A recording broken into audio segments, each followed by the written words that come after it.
Welcome to our channel. Today we how to save data with Dropbox detailed guide step by step clearly. To save data with Dropbox, start by creating a Dropbox account if you don't have one. Visit the Dropbox website and click on the sign up button. Enter your email address and create a secure password.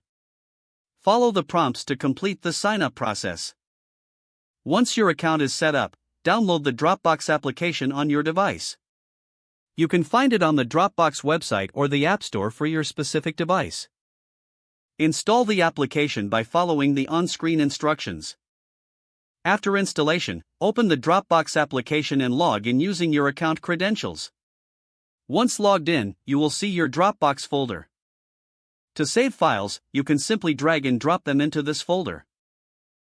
Alternatively, click on the Upload button within the application. Select the files or folders you wish to upload from your device. Confirm your selection and click Open to begin the upload process.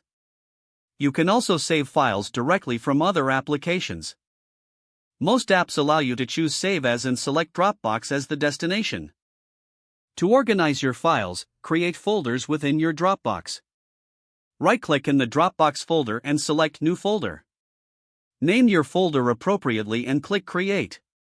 Move files into your new folder by dragging and dropping them. Syncing is automatic, so any changes made will update across your devices. To access your files from another device, log into your Dropbox account. You can also use the Dropbox mobile app for easy access on the go. If you need to share files, right-click on the file and select Share.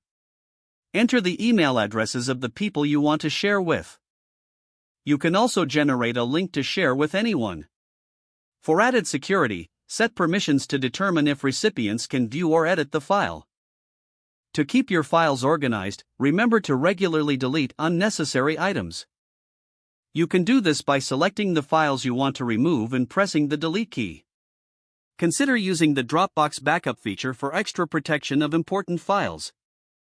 You can access this feature through the Dropbox website or app settings. Finally, familiarize yourself with Dropbox features to maximize your experience. Don't forget to like this video and subscribe to our channel for more step-by-step tech guides.